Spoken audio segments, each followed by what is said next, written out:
mas vamos lá ver o que o Espírito Santo tem para nós. A palavra de Deus que está inserida em Números, capítulo 16, diz assim a palavra do Senhor. E Corá, filho de Esar, filho de Coate, filho de Levi, tomou consigo a Datã e Abirão, filhos de Eliabe, e Aon, filho de Pelete, filhos de Ruben, e levantaram-se perante Moisés com 250 homens dos filhos de Israel, maiorais da congregação, chamados ao ajuntamento varões de nome. E se congregaram contra Moisés e contra Arão, e lhes disseram, demais é já, pois que toda a congregação é santa, todos eles são santos, e o Senhor está no meio deles, por que, pois, vós elevais sobre a congregação do Senhor? Até aqui, irmãos, a leitura. Glória a Deus. Nós vemos na palavra de Deus que é prejuízo para aqueles que se levantam contra o Senhor tem colocado na frente do trabalho. Para cada um, Deus deu um talento, a oportunidade, e a palavra de Deus diz que Deus, aquele que é humilde, é que Ele vai exaltar. Ele não exalta soberbo. E normalmente nós vemos essas pessoas que se levantam contra quem está na frente do trabalho, pessoas soberbas, pessoas arrogantes, pessoas que se acham melhor do que todos e querem tentar fazer a diferença quando ele não tem a chamada de Deus.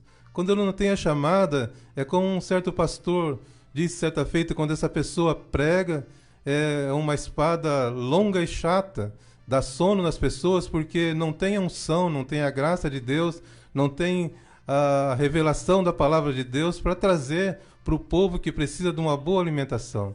Então, o que aconteceu aqui foi uma rebeldia tremenda da parte deste homem. E o pior de tudo é que eu fui estudar e fui ver que esse homem era parente, era primo de Moisés. Olha só, os parentes, os mais chegados, que eram para apoiar mais, de repente entra o ciúme, entra a inveja no coração dessas pessoas e querem tentar pegar aquilo que não é dele.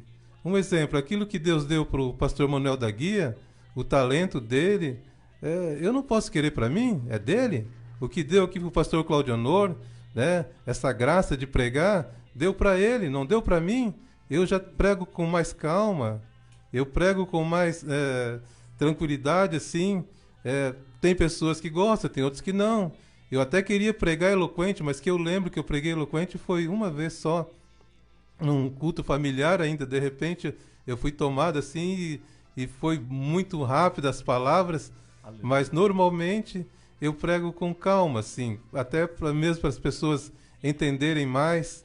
E uma vez eu fui questionar com Deus, mas eu já havia pedido, eu queria pregar como Jesus. Eu falei, Deus, eu quero pregar como Jesus. Aleluia. E nós vamos para a palavra e vamos ver que Jesus, ele pregava com calma, e muitas vezes até sentado, ensinava, vendo a multidão, subia ao monte, ensinava. Então era assim, era com calma para as pessoas poderem entender. Mas também nós vemos na Bíblia um homem chamado Apolo, que pregava com muita eloquência e o nome do Senhor é glorificado. Então cada um tem aquilo que Deus deu. Não cabe a nós querer pegar ou querer ter ciúme, querer ter inveja, querer passar na frente, querer arrombar a porta, porque Deus tem para cada um aquilo que está preparado para nós. Então, há um tempo atrás, eu fui convidado para estar louvando numa cidade vizinha. E no restaurante eu até conversava com o irmão que foi comigo. Eu estava meio nervoso, assim, eu falei, eu já estou meio nervoso para louvar. Imagine se fosse para pregar. E quando eu chego no ginásio, qual foi a minha surpresa?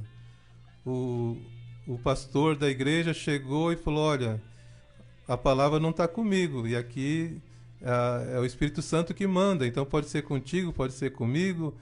E de repente o rapaz que estava comigo se encolheu na cadeira. Aí eu falei, olha, é que ele é novo convertido.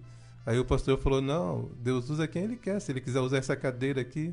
Mas aí eu já fiquei com o coração atento, e em seguida o Espírito Santo, que não deixa a gente ficar envergonhado, ele já me entregou a mensagem no coração. E foi uma mensagem revelada, porque foi na hora, veio no coração, eu não estava preparado para pregar, e de repente o Senhor já me tirou toda aquela timidez. Pois não, pastor Manuel? Desculpa lhe cortar, engraçado é que quando Deus dá a mensagem, ele não deixa dúvida. É verdade. Não deixa dúvida. E aí ele me chamou para louvar o Senhor, e quando eu subi, até cantei um hino, um louvor que o Manuel da Guia canta muito, inclusive foi ele que me deu aquele CD, me vendeu, né? Usa-me. E na metade do louvor a gente ministra. E eu estava ministrando, e quando eu fui entregar o microfone para ele, ele falou: irmão Elias, a mensagem é contigo. Então prega, canta, faz o que você achar que deve. E aí eu trouxe uma mensagem, Atos dos Apóstolos, capítulo 10, só que eu me retive ali na passagem onde Cornélio ele chama aquele soldado e chama aqueles dois homens, e eles obedecem a palavra daquele líder e vão e fazem como ele realmente pediu. E aí nesse inteirinho Deus me deu uma mensagem para a igreja.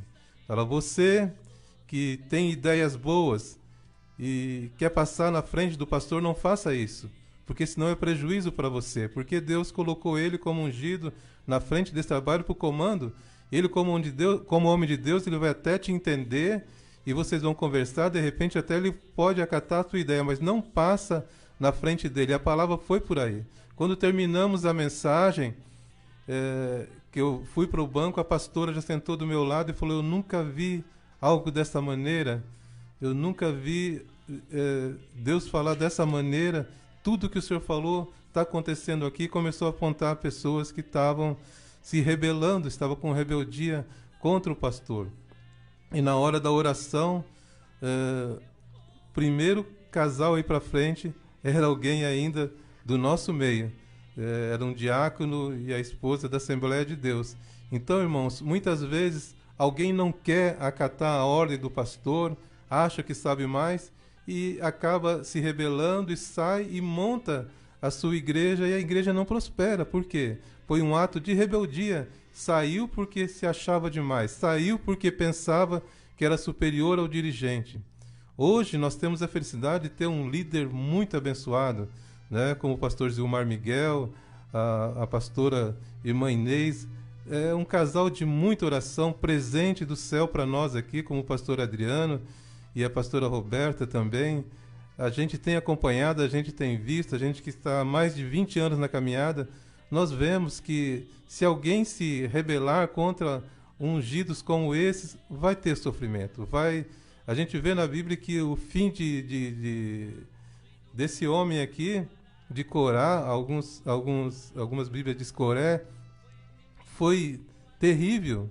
Ele foi direto para o inferno, abriu a terra e engoliu ele, todos aqueles que se rebelaram, né? Mas a palavra de Deus nos diz que os filhos de Coré, eles não entraram nessa rebelião. Então, nós vemos que a vantagem disso, a pessoa ter assim o seu próprio pensamento, não ir para o pensamento de outros. Há muitas pessoas que vão, né, conforme a banda, vão embora, e outros que vêm não têm a sua opinião própria, não têm o seu caráter próprio, vão por pensamentos de outros, não param para refletir no que é a vontade de Deus e que não. E os filhos de Coré, eles não foram na do pai. E depois, mais lá na frente, aqueles que vieram, a sua geração, né, nós vemos salmos maravilhosos, né, da descendência dos filhos de Coré.